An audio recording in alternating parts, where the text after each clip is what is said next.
सर्वशक्तिमान आमच्या जिवंत अनुग्रहकारी थोर दयाळू देवा, तुला धन्यवाद देतो, स्तुती करतो, कारण एक सुंदर समय तू दिला की आम्ही तुझ्या पवित्र चरणी येऊन तुझी आराधना आणि तुझी स्तुती करू शकलो देवा. माझ्या देवा, हा समय तुझ्याकडून आहे परमेश्वर, आणि म्हणून आम्ही तुला धन्यवाद देतो. मी प्रार्थना करतो आज परत एकदा या शपथ दिवशी, या सकाळच्या समयाला तू आमच्याशी बोल. आम्ही तुझी वाणी ऐकू इच्छितो परमेश्वर. आमचं ज्ञान, बुद्धी, चातुर्य, समज हे सर्व बाजूला सारून देवा.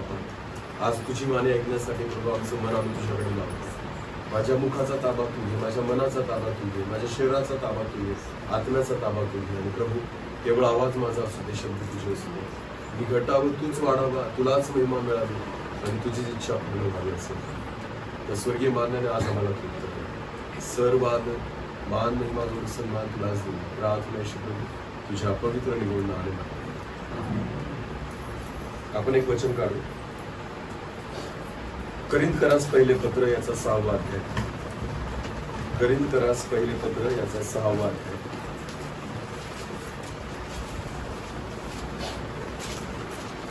आणि वचन 20 आपण वाचणार आहे. करिंथकरास पहिले पत्र याचा 6वा अध्याय आणि वचन 20.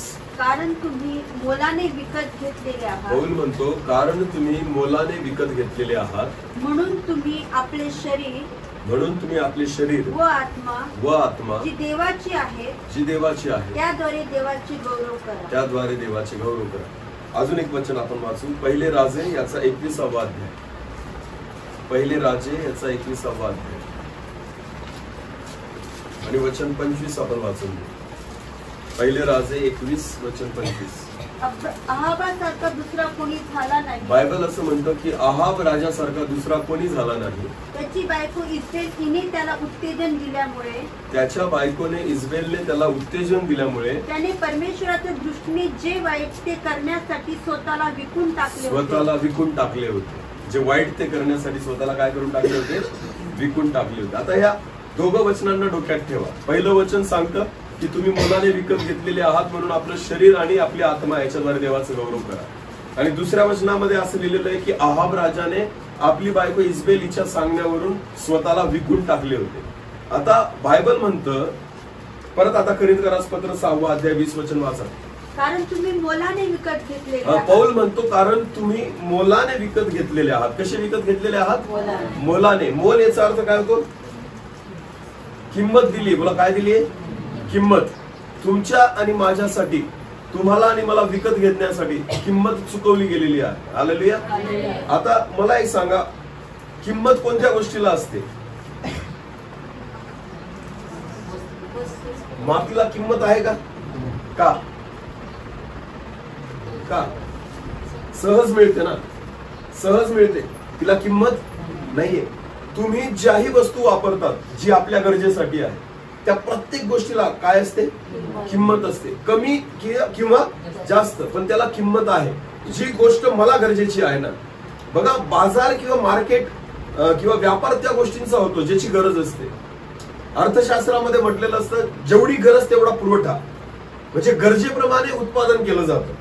समजतंय का? मीठ जे आहे ना, मीठ सगळ्या जगाला लागतं, पण मीठ किती वापरलं जातं? रोज किती वापरलं जातं? चिमूटभर. त्याच्यावर वापरलं जात, पण लागतं कोणाला? सगळ्या जगाला. प्रत्येक अन्नामध्ये काय टाकावं लागतं? मीठ. तुम्हाला माहिती का? म्हणून मीठ जे आहे ना, त्याचं उत्पादन पण मोठं आहे, कारण जगात प्रत्येक व्यक्तीला लागणारी ती गोष्ट आहे. आणि म्हणून भले ती कमी प्रमाणात लागते, पण लागते तर सर्वांनाच. मला हे म्हणायचं की त्या गोष्टीला मोल असतं ज्या गोष्टीला आपल्याला गरज आहे. समजते तुम्हाला? बायबल असं म्हणतं की तुम्ही मोलाने विकत घेतलेले आहात. तुम्ही आणि मी. परमेश्वराने म्हटलं की येशू ख्रिस्ताने तुम्हाला कसं विकत घेतलंय? मोलाने. याचा अर्थ देवाला तुमची आणि माझी काय गरज आहे? काय आहे? त्याला गरजच नसती तर तुम्हाला आणि मला विकत का घेतलं असतं? पहिली गोष्ट. मी कोणती गोष्ट विकत घेतो ज्याची मला काय नसेल? ती गोष्ट मी विकत घेईल का? कोणतीच गोष्ट मी विकत घेणार नाही जर मला त्याची गरज नाही. लक्षात घ्या, मनुष्य त्या गोष्टीसाठी पैसा खर्च करतो किंवा त्या गोष्टीसाठी मोल देतो ज्याची त्याला काय गरज आहे. आणि गरज नसेल तर मी मोल देणार नाही. प्रभू येशू ख्रिस्ताने किंवा देवाने एक मोल दिलं तुमच्या आणि माझ्यासाठी, आणि तुम्हाला आणि मला काय घेतलं? विकत घेतलंय असं बायबल म्हणतो. याचा अर्थ देवाला तुमची आणि माझी काय गरज आहे, काय गरज आहे. म्हणून बायबल काय म्हणतो, तुझ्या शरीराने आणि आत्म्याने देवाचं काय कर. वाचा पुढं परत पूर्ण वचन. कारण तुम्ही मोलाने विकत तुम्ही मोलाने विकत घेतलेले आहात, म्हणून तुम्ही आपले शरीर व आत्मा, म्हणून तुम्ही आपले शरीर व आत्मा जी देवाची आहे त्याद्वारे देवाची गौरव करा. त्याद्वारे देवाचा गौरव करा. कारण देवाची इच्छा आहे, तुम्हाला देवाने स्वतःसाठी विकत घेतलंय ना, तर तुम्ही त्याचा गौरव करा. आमेन. आता मोलाने विकत घेतलंय याच्या बाबतीमध्ये थोडा विचार करा. आता येशू ख्रिस्ताने किंवा देवाने त्याच्या एकुलत्या एका पुत्राला देऊन टाकलं. योहान 3:16, देवाने जगावर एवढी प्रीती केली की त्याने आपला एकुलता एक पुत्र दिला. आता येशू ख्रिस्ताने तुमच्या आणि माझ्यासाठी काय मोल चुकवलंय, कधी विचार केला का तुम्ही? बघा, सैतानाकडून तुम्हाला आणि मला विकत घ्यायचं होतं. देवाला काय करायचं होतं? मग किंमत कोण ठरवेल? समजा तुमचं घर आहे आणि मला विकत घ्यायचंय, किंमत कोण ठरवेल, मी का तुम्ही? तुम्ही ना. कारण मालक कोण आहे? आता बोलत जा ना, असे मेल्यासारखे बसू नका. मग बोलत जा. तोंड आणलंय सर्वांनी, असे कशाला बसतात मेल्यासारखे? काहीतरी बोला ना. कारण देवाचं वचन ऐकतोय ना आपण, तर प्रभू आपल्याशी बोलतोय. देवाला बोलायला आवडतं, बडबड करायला नाही आवडत. लक्षात घ्या. बोलणं कशाला म्हणतात माहिती का? संभाषण असतं. ते काय असतं? गप्पा मारणं, बोलणं, हे संभाषण आहे. देव आपल्याशी बोलतो असं आपण म्हणतो वचनाद्वारे. देव आपल्याशी काय करतो? शिक्षण वेगळी गोष्ट असते, बोलणं वेगळी गोष्ट आहे. देवाला आपल्याशी कम्युनिकेशन करायला आवडतं, संभाषण करायला आवडतं. आणि संभाषण कधीच एका बाजूने नाही राहत, संभाषण दोघं बाजूने असतं. समजलं का? कुठे होतो आता आपण? जर मला तुमचं घर विकत घ्यायचंय, तर त्या घराची किंमत कोण ठरवेल? विकत घेणारा का विकणारा? समजलं तुम्हाला? आता सैतानाच्या हातामध्ये मनुष्य होता, कारण आदामाने स्वतःला विकलेलं होतं. कळतंय तुम्हाला? एदेन बागेमध्ये मनुष्याने पाप केलं आणि त्याने स्वतःला कोणाला विकून टाकलं? शैतानाला. मला एक सांगा, जेव्हा सैतानाला विकलं गेलं, कसं विकलं बरं? खूप महागात सैतानाने आपल्याला विकत घेतलं का स्वस्तात विकत घेतलं? काय मोबदला होता आदामाने? जेव्हा उत्पत्तीच्या पुस्तकामध्ये माणसाची किंमत काय होती, कोण सांगेल मला? की मनुष्याने स्वतःची किंमत काय ठरवली? काय मोल होतं आपलं जेव्हा आपण स्वतःला विकलं? काय काय फळ? बोला, काय होतं? फक्त एक फळ. काय होतं? हवेने ठरवलं सैतानाला, मी तुला देऊन टाकते, मी मला विकून टाकते. फक्त कसल्या मोबदल्यामध्ये? फळाच्या मोबदल्यामध्ये विकून टाकलं. कारण आपल्याला आपली किंमत माहिती नाहीये. समजतंय मी काय सांगतोय? किती स्वस्तात विकलो गेलो बरं आपण? एका छोट्याशा फळामध्ये स्वतःला विकून टाकलं. हा कोणाचा स्वभाव आहे? मनुष्याचा. बोला, कोणाचा? आज पण आहे, तेव्हा पण होता. लक्षात घ्या. जेव्हा देवाने मनुष्याला बनवलं ना, देवाची किंमत फक्त माणसालाच माहिती, आपल्या देवालाच माहिती. मनुष्याची किंमत कोणाला माहिती? फक्त देवालाच माहिती. मी नेहमी म्हणतो, डॉक्टरकडे जा आणि स्वतःचं एस्टिमेट काढा, तुम्हाला कळून जाईल तुमची किंमत काय. कोणाकडे जा? एक दात 10,000ला भेटतो. कितीला? जर एखाद्याला टक्कल पडलं ना आणि त्याला केस बसवायचे असतील तर कमीत कमी 1 लाख रुपये लागतात. एवढ्या टक्कलाला कितीला? अरे बोला ना. नुसतं एवढं टक्कल बुजवायचं असेल ना तरी सुद्धा डॉक्टर 1 लाखाच्या वर घेऊन घेतात. तरी गॅरंटी नाही. लक्षात घ्या. एवढूशे केस. आपण किती केस घेऊन फिरतोय? याचा अर्थ लाखोंची प्रॉपर्टी कुठे घेऊन फिरतोय आपण? पण कळतं केव्हा? जेव्हा कोणाकडे जातो? डॉक्टरकडे. दात किती आहेत आपल्याकडं? 32. 1 लाख एक दात 10,000चा डॉक्टर देतो. कितीला? ते बी कोरून काढून ड्रिल मारून फिट करतो ना. आपलंच रक्त काढतो, आपल्यालाच त्रास देतो, आपल्याला दात बसवतो की कोणाचा बसवतो देवालाच माहिती, नाही का? बसवल्यानंतर पैसे आपल्याकडूनच घेतो. किती घेतो एका दाताचे? आपल्याला किती दात दिले देवाने? म्हणजे 3,20,000चे काय आहेत आपल्याकडं? कळतंय का मी काय सांगतोय? केस लाखोंचे आहेत, दात कितीचे आहेत? 3,20,000. किडन्या बरं विकून पहा बरं मार्केटमध्ये. एक किडनी कोणी पण, तुम्हाला मी सांगतो, तुम्ही नुसतं ना फेसबुकवर पोस्ट करा, मला माझी किडनी विकायची, तुम्हाला 10 फोन येतील. कारण असे अनेक लोक आहेत ज्यांना किडनी ट्रान्सप्लांट करण्याची गरज भेटत नाहीये. सख्य लोक पण देत नाही. नवरा बायकोला किडनी द्यायला तयार नाही. तो म्हणतो तू मरती, मी कशाला मरू. समजतंय का? 2 किडन्या प्रत्येकाकडे असतात. एक देऊ शकतो, डोनेट करू शकतो. पण एका किडनीची किंमत जर मार्केटमध्ये काढली ना तर लाखो रुपये द्यायला लोक तयार असतात. श्रीमंत लोकांकडे करोडोची संपत्ती असते. ते म्हणतात आम्हाला किडनी द्या, आम्ही तुम्हाला वाटेल तो पैसा देतो. समजते तुम्हाला? 50 लाख धरू आपण. किती धरू? एका किडनीची किंमत किती? 50 लाख. किती किडण्या आहेत? म्हणजे 1 करोडच्या काय झाल्या? किडण्या झाल्या. बघा, लाखोंचे केस, 3,20,000चे दात आणि किडण्या, याच्यामध्येच आपण करोडपती होऊन गेलो. काय झालो आपण? अजून बाकीचे अवयव बाकी आहेत, डोळे बाकी आहेत, इतर अवयव जर काढले, फुफ्फुस, लंग्स किंवा आपले जे हृदय, या सगळ्यांची तर किंमतच नाहीये. कळतंय मी काय सांगतोय? म्हणजे करोडोंची प्रॉपर्टी कुठे आहे? आपल्याचकडे. आणि मनुष्याने स्वतःला कितीला विकलं? उत्पत्तीमध्ये माणसाने स्वतःला कितीला विकलं? फक्त एक फळ खाण्यासाठी, एका पापासाठी माणूस स्वतःला काय करतो? विकून देतो. इतकं स्वस्तात स्वतःला आपण समजतो. तुम्हाला माहिती, तंबाखूची पुडी कितीची असते? 10 रुपयाची असेल. मला नाही माहिती, पहिले खायचो तेव्हा माहिती होतं, आता नाही माहिती. 10 रुपये धरू आपण. किती रुपये धरू? 10 रुपये धरू. तुम्हाला माहितीये, त्या 10 रुपयाच्या पुडीमुळे 3,20,000चे दात काय करतो आपण? खराब. बोला, कितीच्या पुडीमुळे? 10 रुपयाच्या पुडीमुळे. लक्षात घ्या, किंमत नाही ना आपल्याला, कारण भेटलं कसं आहे? फुकट. बोला, कसं भेटलंय? हाच दात जर विकत घेतला असता तर, हे 3,20,000चे दात जर तुम्ही विकत घेऊन बसवले असते, मग काय केलं असतं सांगा? खराब केले? खराब केले नसते. घडी घडी पुसत बसलो असतो, घासत बसलो असतो. का? कारण पैसा दिलाय. बोला, काय दिलाय? पैसा. टीव्हीला आपण मोबाईलला स्क्रीन लावतो ना, तरी 17दा पुसतो, कारण पैसा असतो त्याच्यासाठी दिलेला. काय असतो? पैसा. कळतंय का मी काय सांगतोय? नीट लक्ष द्या. जे देवाने दिले ना, फुकट दिलंय, पण जे देवाने दिले ना, ते मूल्यवान पण दिले, एवढं लक्षात. म्हणून आपल्याला किंमत नाहीये. डोळ्यांची किंमत, चष्म्याची किंमत. कारण चष्म्याला काय दिलाय? डोळे कसे भेटले? म्हणून कोण फुटलं तरी चालेल, पण चष्मा फुटायला. कळतंय का मी काय सांगतोय? हे माणसाची टेंडन्सी आहे, लक्षात घ्या. जे फुकट भेटलंय त्याची आपल्याला अजिबात काळजी, चिंता नाहीये. डॉक्टरकडे जातात आणि विकत त्याच वस्तू घेतात ज्या ऑलरेडी देवाने चांगल्या दिलेल्या आहेत. कळतंय का मी काय सांगतोय? डॉक्टर डोळ्याचं ऑपरेशन करा, किडनीचं ऑपरेशन करा, याचं ऑपरेशन करा. देव म्हणतो, मी तुला फुल पॅकेज देऊन पाठवलं. खराब करणारा कोण आहे? तूच आहे. जे तू छोट्या छोट्या गोष्टीसाठी स्वतःला विकलंय. काय केलंय? दारूच्या बाटलीसाठी तुझ्या किडन्या तू काय केल्या? विकल्या. सिगरेट पिण्यासाठी तुझं फुफ्फुस तू काय केलं? विकलं. लक्षात घ्या. तंबाखू खाण्यासाठी तुझे दात तू काय केले? विकले. लक्षात घ्या, तुम्ही विकले तुमच्या पापांसाठी, एकदम क्षुल्लक गोष्टींसाठी मनुष्य स्वतःला विकतो. म्हणून उत्पत्तीच्या पुस्तकामध्ये माणसाची किंमत फक्त काय होती? एक फळ. जे त्याला वाटलं, हवेला वाटलं, बस हे फळ मला खायचंय, ही माझी किंमत आहे, विकून टाकलं.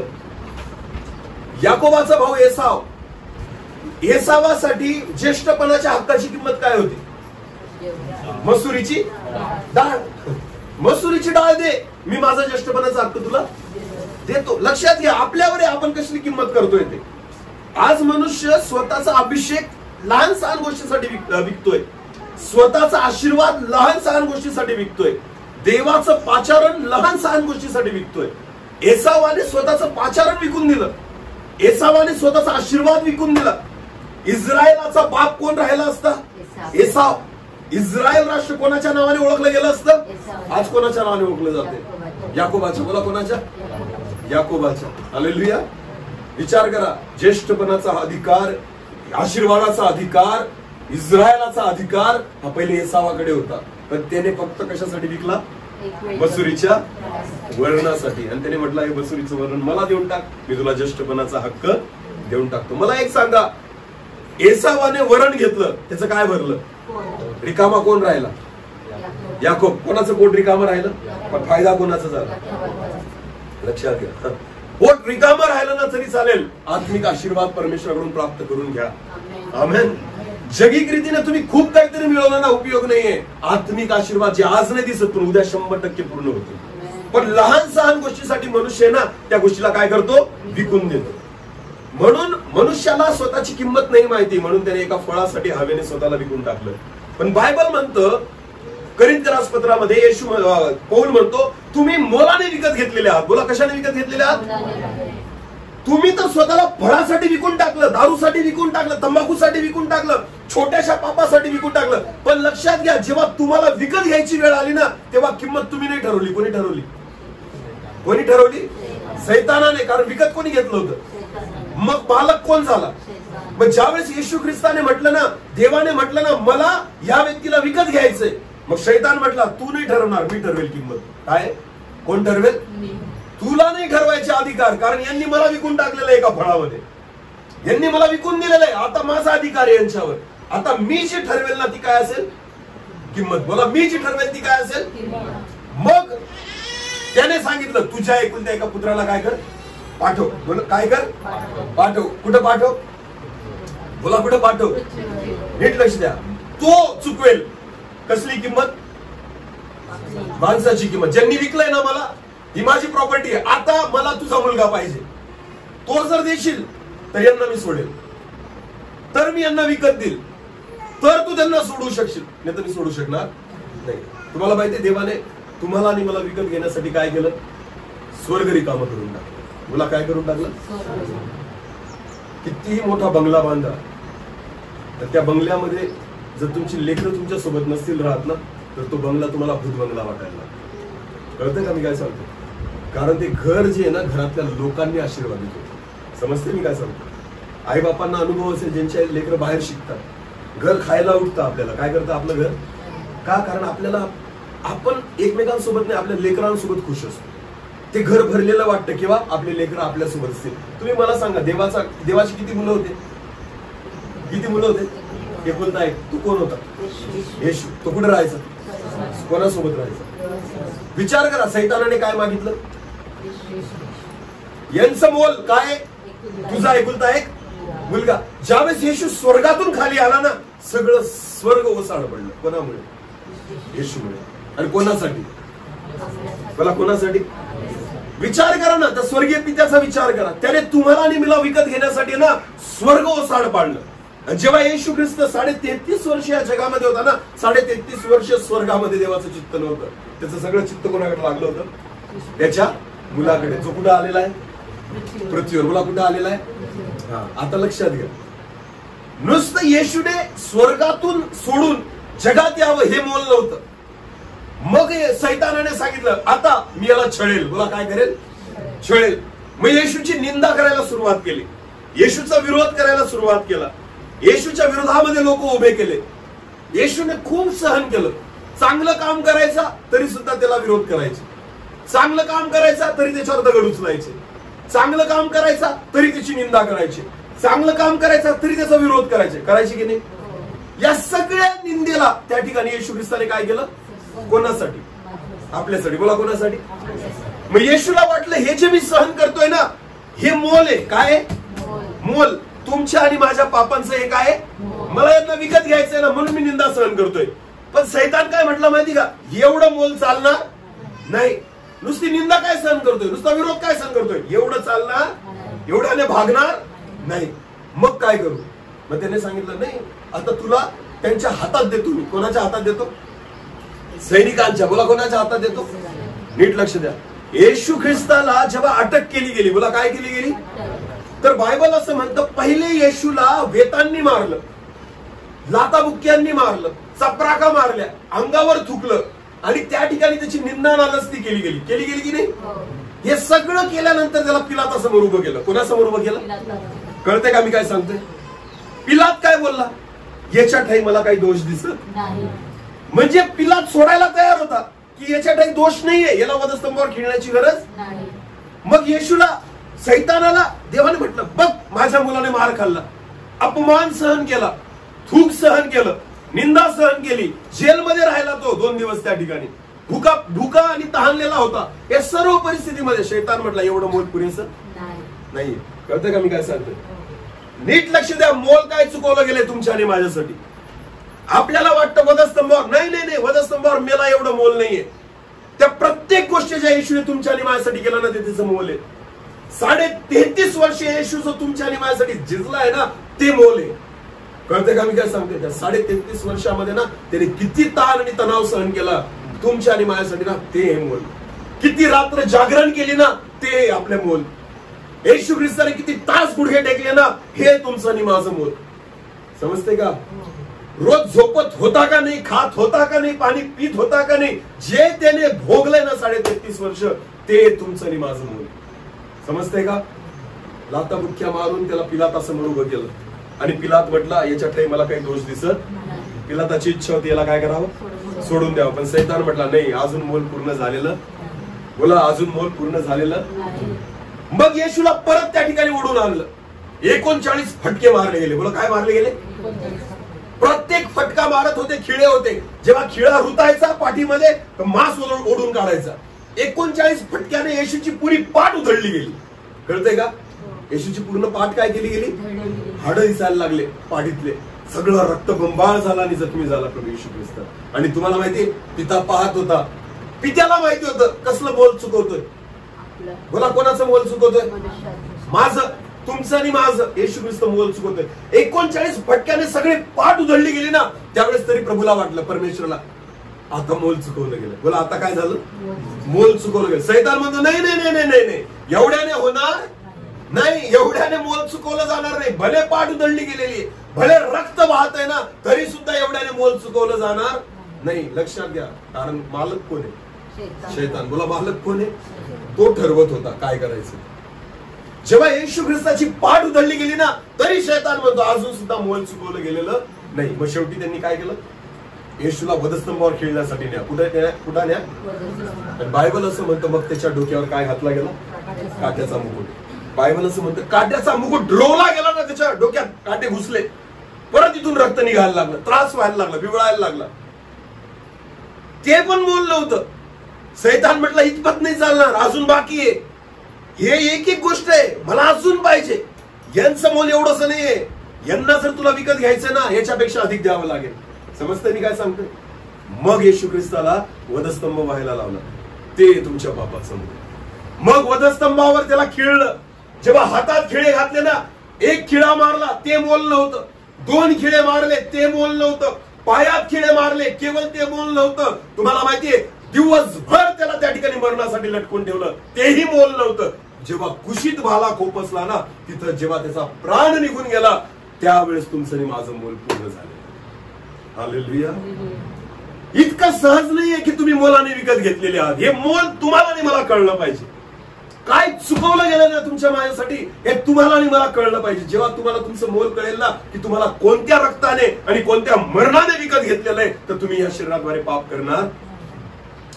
तुम्ही लहान गोष्टींसाठी स्वतःला विकणार नाही. तुम्ही स्वतःची इच्छा पूर्ण करण्यासाठी स्वतःला विकणार नाही. कारण तुम्हाला माहितीये प्रभू येशू ख्रिस्ताने तुमच्या आणि माझ्यासाठी हे सगळं मोल चुकवलेलं आहे.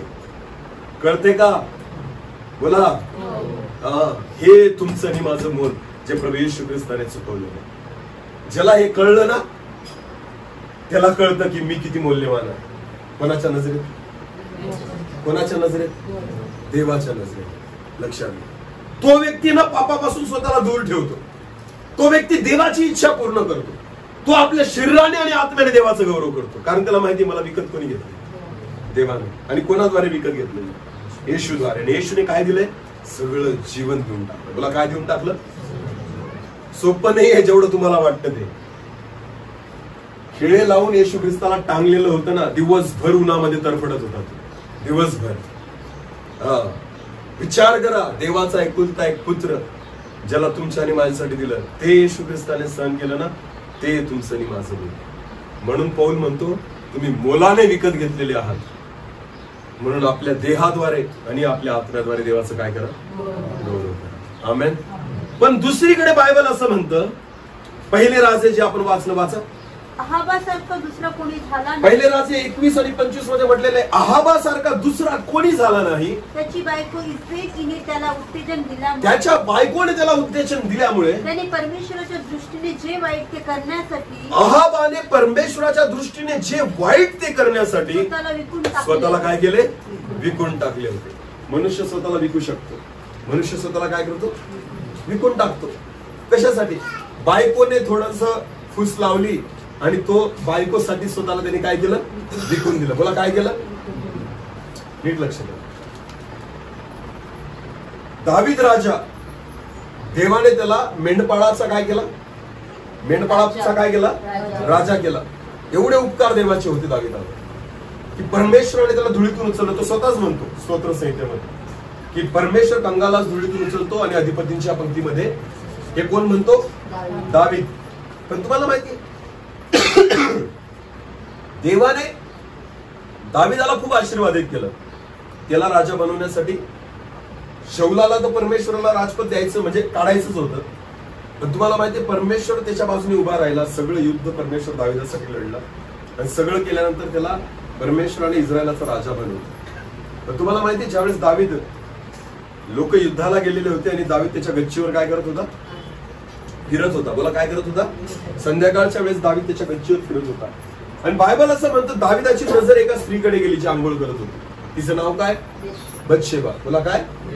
बतशेबा नावाच्या एका स्त्रीकडे लक्ष गेलं. तुम्हाला माहिती दाविदाने काय केलं? एका व्यभिचाराच्या पापामुळे, एका स्त्रीमुळे स्वतःला काय केलं? विकून दिलं. बोला स्वतःला काय केलं? विकून दिलं. एक छोटस पाप जे मला करायचे. लक्षात घ्या, तुमच्यासाठी एक किंमत नाही चुकवली गेली, अनेक किमती चुकवल्या गेलेल्या आहेत. येशू ख्रिस्ताने एक त्रास नाही सहन केला, अनेक त्रास सहन केलेले. पण मनुष्याना एका पापासाठी विकून टाकतो स्वतः, आणि ख्रिस्ताने तुमच्यासाठी अनेक मोल चुकवलेले. आमेन. कळतंय का? सैतान इतका दुष्ट होता ना, त्याला नुसतं सोनं नव्हतं पाहिजे. मला चांदी पण दे, मला पैसा पण दे, मला मोती पण दे, मला हिरे पण दे. हे यांचं मोल. एकच ना, मारून टाक एकदाचा. नाही, मला तसं नाही पाहिजे. छळेल मी. काय करेल? छळेल, त्रास देईल मी. डोक्याच्या केसापासून पायाच्या तळव्यापर्यंत मी त्याला त्रास देईल येशू ख्रिस्ताला. तेव्हा यांचं काय पूर्ण होईल? मोल. बोला काय पूर्ण होईल? येशू ख्रिस्ताला त्रास आहे ना, संपूर्ण शरीराला झाला. इथून सुरुवात झालेली होती, पायाच्या तळव्यापर्यंत येशू ख्रिस्त जखमी होते. कोणासाठी? बोला कोणासाठी? हे तुमचं आणि माझं मोल आहे, लक्षात घ्या. पण एका पापासाठी, व्यभिचाराच्या, ती स्त्री पाहिजे. दाविदाचं लग्न नव्हतं झालेलं का?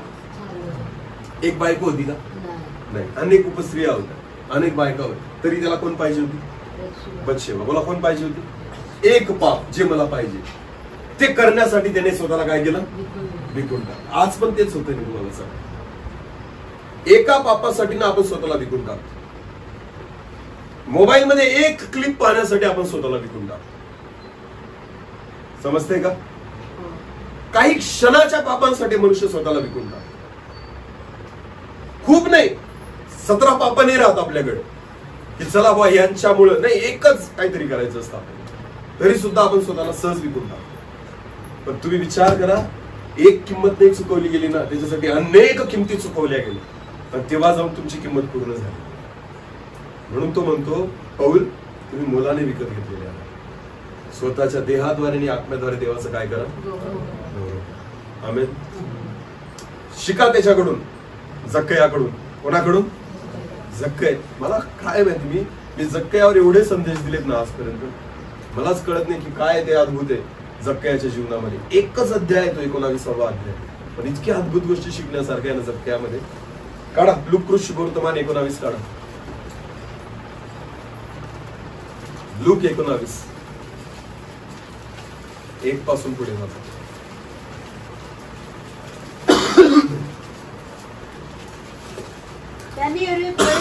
येशूने यरीहो मध्ये प्रवेश केला, त्यातून तो पुढे जात होता. तेव्हा पहा, जक्कय नावाचा कोण एक मनुष्य होता. तेव्हा जक्कय नावाचा एक व्यक्ती होता. तो मुख्य जकातदार असून श्रीमंत होता. तो मुख्य जकातदार पण होता आणि काय होता? श्रीमंत होता. हे त्याच्याबद्दल लिहिलं गेलेलं आहे. का? कारण विषय काय असतो ना, कळलं पाहिजे जक्कय काय होता, नेमकी त्याला गरज काय होती. पुढे वाचा काय लिहिलं. येशू कोण आहे हे पाहण्याचा तो प्रयत्न करत. येशूला पाहण्याचा तो प्रयत्न करत होता. आता बरेचदा येशू कोणाला लागतो माहिती का तुम्हाला? येशूची गरज कोणाला पडते? येशूची गरज कोणाला पडते? जो आजारी आहे. बोला काय? जो दुःखात आहे, संकटात आहे, समस्येत आहे, त्रासात आहे ना, अडचणीत आहे ना, अशाला कोणाची गरज पडते? नाही तर येत नाही ना माणूस येशूकडे. देव आहे म्हणून नाही आलो आपण त्याच्याकडे, गरज आहे म्हणून आलो. कशामुळे आलो? गरज आहे. आणि गरज सरो वैद्य मरो. बऱ्याच लोकांचं असं असतं, येतात येशूकडे, विश्वास ठेवतात, पण जसं काम झालं, तू कोण आणि मी कोण. लक्षात घे, मनुष्य असा आहे की गरज असली ना त्याला येशू लागतो, आजारी पडला येशू लागतो, समस्येत येशू लागतो. पण या जक्कयाच्या बाबतीत महत्वाचं काय माहिती का? हा आजारी नव्हता. बोला, हा आजारी, अडचणीत, समस्येत, दुःखात नव्हता, त्रासात. बायबल म्हणतो तो कसा होता? श्रीमंत आणि मुख्य जकातदार आणि धनी होता. बोला काय होता? याचा अर्थ चांगली नोकरी आहे, पैसा, चांगलं घर, चांगले कपडे, खूप सगळ्या गोष्टी उत्तम आहेत. आमेन. मग मला सांगायला येशूची गरज काय? याला येशूची गरज काय? ना याला आरोग्य पाहिजे, ना याला आशीर्वाद पाहिजे, ना नोकरी पाहिजे, ना पैसा पाहिजे. नेमकं याला येशूची गरजच काय? तुम्हाला माहिती, खरी गरज त्यालाच कळली. आमेन. येशू अशाच लोकांना भेटतो जे स्वार्थासाठी नाही येत. समजते का? अशा लोकांच्या जवळ येशू स्वतः येतो जे स्वार्थ घेऊन नाही येत. जक्कई स्वार्थ घेऊन नव्हता आला. कोणताच स्वार्थ नव्हता. त्याला फक्त येशूला काय करायचं होतं? पाहायचं होतं. बस एकच इच्छा होती, मला येशूला बघायचंय. आमेन. पुढे वाचा. येशू कोण आहे पाहण्याचा तो प्रयत्न करत होता, पण गर्दीमुळे त्याचे काही चालेना, कारण तो ठेंगणा होता. तेव्हा तो पुढे धावत जाऊन त्याला पाहण्यासाठी उंबराच्या झाडावर चढला. किती आटापिटा चाललाय, मला फक्त बघायचंय येशूला, काहीच नकोय मला त्याच्याकडून. तो मला ओळखेल का नाही, तो मला हाक मारेल का नाही, हे तर स्वप्नात पण नव्हतं त्याच्या. मला बघायचंय फक्त. कोणाला? येशूला. आणि कोणत्या चमत्काराची अपेक्षा नव्हती, फक्त बघायचं येशू कसा आहे. आमेन. आणि तो प्रयत्न करतोय. बुटका आहे, बघू नाही शकत गर्दीमुळे, म्हणून उमराचं झाड शोधलं आणि त्या उमराच्या झाडावर जाऊन बसला. कोणासाठी? येशूसाठी. मला येशूला बघायचं. हालेलुया. मी पण सोडून दिला, अहंकार सोडून दिला, गर्व सोडून दिला, लोक मला काय म्हणतील सोडून दिलं. एरिओ मध्येच होता ना, त्याच्याच देशात, त्याच्याच गावामध्ये. लोक काय विचार करते की अरे हा श्रीमंत माणूस कुठं बसलाय? झाडावर बसलाय. येड्यात काढतील ना लोक, माकडासारखा जाऊन कावर बसला. एक साधारण व्यक्ती बसला असता कोणी काही म्हटलं नसतं, पण कोण बसलाय? एक श्रीमंत व्यक्ती जो उमराच्या झाडावर भर रस्त्यावर बसलेला आहे. हसण्याची गोष्ट आहे, पण जक्क्याने तोही विचार नाही केला. त्याला फक्त कोणाला बघायचंय? येशूला. तुम्हाला माहिती काय, जक्कई फक्त येशूला शोधत होता. आमेन. पुढे वाचा. मग कारण येशूला त्या वाटेने जायचे होते. मग येशू त्या ठिकाणी येतात दृष्टीवर करून त्याला म्हणाला. येशू स्वतः त्या ठिकाणी आला आणि दृष्टीवर करून त्याला म्हणाला, जक्कया त्वरा करून खाली, जक्कया लवकर खाली ये, कारण आज मला तुझ्या घरी उतरायचे. तुम्हाला माहितीये, तुम्ही जर स्वार्थ घेऊन नाही येशूला शोधलं ना, निस्वार्थपणे जर येशूला शोधत असाल ना, येशू स्वतः तुमच्यापर्यंत येतो. हालेलुया. येशू स्वतः तुमच्यापर्यंत येतो. फक्त तुम्हाला येशूला भेटण्याची इच्छा असली पाहिजे. आरोग्यासाठी याल, मग तुम्हाला प्रयत्न करावे लागतो, मग तुम्हाला त्याच्या जवळ यावं लागेल. जेवढे आजारी लोक होते ना, आजारी, त्यांना कोणापर्यंत जावं लागलं? येशूपर्यंत. बोला, कोणापर्यंत? 12 वर्षाची रक्तस्रावी स्त्री, तिला गर्दीतून वाट काढावी लागली. कोणापर्यंत? तेव्हा तिला काय मिळालं? आरोग्य. बोला, तेव्हा तिला काय मिळालं? आंधळे होते. काय होते? त्यांना चाचपडत चाचपडत कोणाला शोधावं लागलं, तेव्हा त्यांना काय मिळालं? आरोग्य. बोला, समजतंय का? एक लखवा झालेला व्यक्ती होता, त्याला वरून खाली सोडलं. समजतंय तुम्हाला? येशू नाही गेला त्याच्यापर्यंत. तुला यावं लागेल, इथं गरज तुला आहे. कळतंय का? आजार, दुखणं, समस्या, अडचणी घेऊन जे येतात ना येशूला शोधायला, त्यांना येशू जवळ यावं लागतं. येशू स्वतः येणार. पण ज्यांना येशू पाहिजे ना, मी विश्वासाने सांगतो तुम्हाला, ज्यांना प्रभू पाहिजे ना, देव पाहिजे ना, तो स्वतः त्यांच्या जवळ येईल. आमेन. जक्कयाला येशू पाहिजे होता, मला त्याला बघायचं. तर बायबल असं म्हणतं, जक्कयाजवळ कोण आला? येशू आला त्या झाडाजवळ. आणि येशू काय म्हणतो? जक्कया खाली उतर, मला तुझ्या घरी उतरायचंय. नुसतं एक नजरेने पाहायचं होतं त्याला येशूला. पण आज काय इच्छा पूर्ण झाली? येशू म्हणतो मला तुझ्या घरी यायचंय. आता पुढे वाचा. तेव्हा त्याने त्वरेने खाली उतरून आनंदाने त्याचे आगत स्वागत केले. सगळे खुश झाला आणि तो येशू ख्रिस्ताला आपल्या घरी घेऊन गेला, त्याचं स्वागत केलं. हे पाहून सर्व लोक खुरखुर करू लागले की पापी मनुष्याच्या घरी हा उतरायला गेला आहे. तेव्हा जक्कई उभा राहून, आता बघा, जेव्हा जक्कयाच्या घरी येशू आला तर जक्कई उभा राहून म्हणाला, प्रभूजी पहा, मी आपले अर्धे द्रव्य दरिद्रास देतो. प्रभूजी, मी माझं अर्धी संपत्ती जी आहे ना ती गरिबांना देऊन देतो. आणि मी अन्यायाने कोणाचे काही घेतले असेल तर ते चौपट परत, अन्यायाने कोणाकडून कमवलं असेल तर 4 पट परत करतो. येशूने त्याला, तुम्हाला माहिती जक्कयाने काय केलं? जक्कयाला येशूची किंमत कळली. मला काय कळली?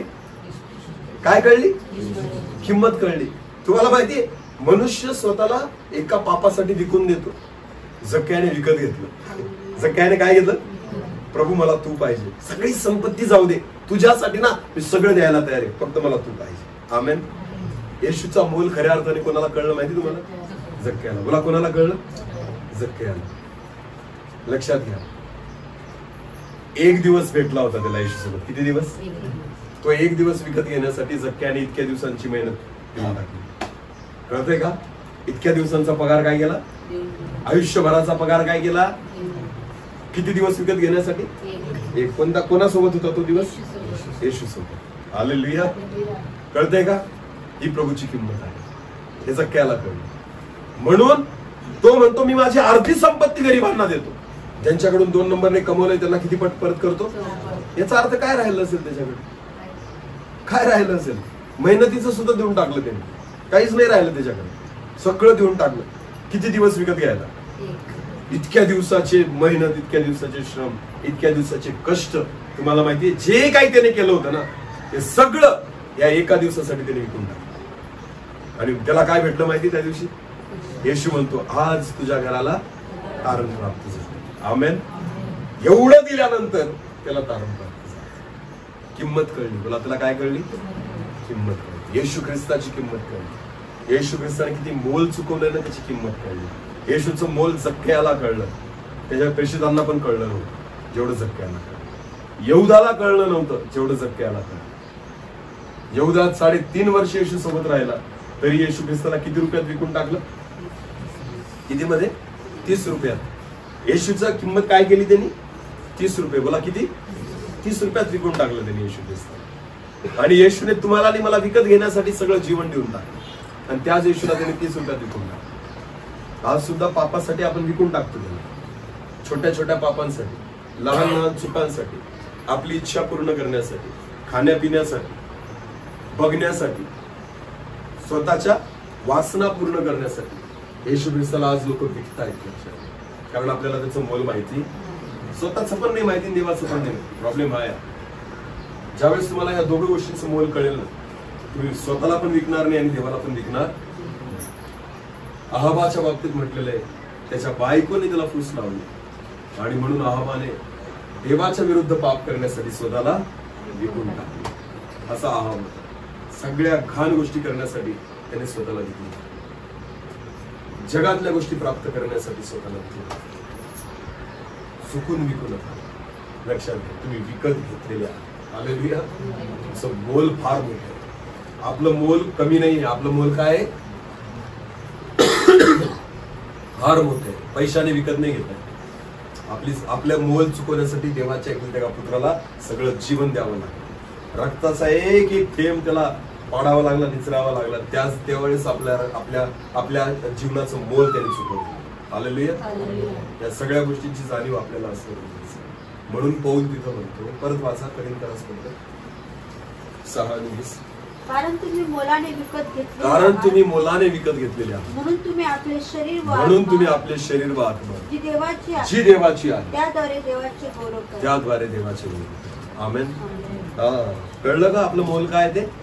आणि येशू ख्रिस्ताने कसं चुकवलंय एवढं डोळ्यासमोर ठेवायचं. मग तुम्हाला कळेल की आपण आपल्या शरीराद्वारे आणि आत्म्याद्वारे देवाचं काय केलं पाहिजे? गौरव केलं पाहिजे. कारण विकत घेतलं गेलेलं आहे आपण. मालक तो झालाय. आता तुमचा अधिकार राहिला, माझा स्वतःवर अधिकार राहिला नाही. त्याने मला विकत घेतलंय ना, तर त्याच्या गौरवासाठी माझं शरीर आणि माझा आत्मा या दोघांचा उपयोग झाला पाहिजे. समजतंय का? तर मग मी झिजलो कोणासाठी पाहिजे? येशूसाठी. बोला कोणासाठी? कारण विकत घेतलं गेलेलं आहे ना मी. समजतंय का? त्याने मला विकत घेतलेलं आहे. मी गाडी विकत घेतली तर गाडी नाही ठरवणार किती चालवायचं. कोण ठरवेल? मी. हे माझं काम आहे. मी विकत घेतले ना, मी किती पण चालवेल, किती यूज करेल तिचं. कारण मी मोल दिलंय तिच्यासाठी, मी विकत घेतलेली. माझ्यावर आहे मला तिचा किती यूज करायचा. देवाने तुम्हाला आणि मला जर विकत घेतलेला, देवाला तुमचा उपयोग करू द्या. आमेन. देवासाठी उपलब्ध व्हा. बोला काय व्हा? देवासाठी उपलब्ध व्हा. जेव्हा देवाला तुमची गरज पडते ना, देवाला हा म्हणा. काय म्हणा? हा म्हणा. तुम्ही कारण नका देऊ की मला वेळ नाही, मला काम आहेत. अरे त्याने विकत घेतलेलं आहे, तुमचा अधिकारच नाही स्वतःवर. तुम्ही नाही म्हणू शकत नाही. पहिली गोष्ट मी म्हणा किंवा तुम्ही म्हणा, देवाला नाही म्हणण्याचा तुम्हाला अधिकार नाहीये. मला आणि तुम्हाला अधिकार नाहीये, कारण त्याने विकत घेतलेलं आहे तुम्हाला आणि मला. पण मग आपण काय करतो माहिती का? आपल्याला आपली इच्छा पूर्ण करायची असते, देवाची नाही. मग आपण म्हणतो जाऊ दे, हा नाही परवडत, मी दुसऱ्याला विकून टाकतो, मला तो चालेल मला. मग आपण सैतानाला एका पापासाठी विकून टाकतो. जगातल्या गोष्टी प्राप्त करण्यासाठी आपण स्वतःला विकून टाकतो. मग तो आपला अधिकारी होतो आणि मग परत एकदा तो तुम्हाला त्रास द्यायला, मग परत येतात देवाकडे. नाही होत, कारण त्याने ऑलरेडी एकदा तुमच्यासाठी मोल चुकवलेलं आहे ना, विकत घेतलेलं आहे ना. त्याच्याच हातात राहा, त्याच्या इच्छेला पूर्ण करा. जर परत स्वतःला विकाल, परत तो खरेदी करेल याची काही गॅरंटी नाहीये. कारण मोल एकचदा दिलं गेलं, घडी घडी दिलं जाणार नाहीये. म्हणून एकदा जे मोल चुकवलंय ना, त्या परमेश्वराशी विश्वास योग्य राहा. आमेन. शेवटपर्यंत विश्वास योग्य राहा. तुमच्या शरीरावर आणि तुमच्या आत्म्यावर केवळ कोणाचा अधिकार आहे? देवाचा. बोला, कोणाचा अधिकार आहे? देवाचा. त्याचा अधिकार त्याला द्या. आमेन. कारण त्याने मोलाने विकत घेतले. देव करू या वचनाद्वारे परमेश्वर आपल्या सर्वांना आशीर्वादित करू. डोळे झाकू, आपण प्रार्थना. धन्यवाद पिता, आजच्या समयाबद्दल तुझे आभार मानतो. तुझ्या जिवंत वचनाद्वारे प्रभूजी आज तू आमच्याशी बोललाय. खरंच तुझं वचन सांगतो, तुम्ही मोलाने विकत घेतलेले आहात. आपलं शरीर व आत्मा याद्वारे देवाचे बोलतो. माझ्या देवा, खूप मोठं मोल आणि खूप मोठी किंमत आमच्यासाठी तू चुकवली प्रभू. जे जे सैतानाने मागितलं तू दिलं आम्हा पाप्यांसाठी. आमची लायकी नव्हती की आमच्यासाठी तू हे करावं, पण तुला आमची किंमत होती. आम्हाला स्वतःची किंमत नव्हती प्रभू. आम्ही स्वतःला खराब करत होतो, पापात जीवन जगून आम्ही स्वतःचा नाश करत होतो. आम्हाला स्वतःची किंमत नव्हती, पण तुला आमची किंमत होती. म्हणून तुझ्या एकुलत्या एका पुत्राद्वारे परमेश्वरा तू आमच्यासाठी मोल चुकवलं आणि आम्हाला विकत घेतलं. तुझ्या या महान दयेबद्दल, महान करुणेबद्दल, या अद्भुत प्रेमाबद्दल मी तुला धन्यवाद देतो. त्या प्रेमामध्ये टिकून राहण्यासाठी तू आम्हाला सहाय्य कर. तुझ्या इच्छेप्रमाणे चालण्यासाठी कृपा कर. आणि माझ्या देवा, या शरीराद्वारे आणि आत्म्याद्वारे आम्ही तुझंच गौरव करावं यासाठी सहाय्य. जे वचन पेरलं गेलंय 30 पट, 60 पट, 100 पट फळ देणारं कर. केवळ ऐकणारे नाही, पण वचनावर विश्वास ठेवून चालणारे आम्हाला. सर्व आदर, मान, महिमा, गौरव, सन्मान तुझा आहे. तुलाच देऊन प्रार्थना करू तुझ्या पवित्र आणि गोड नावाने.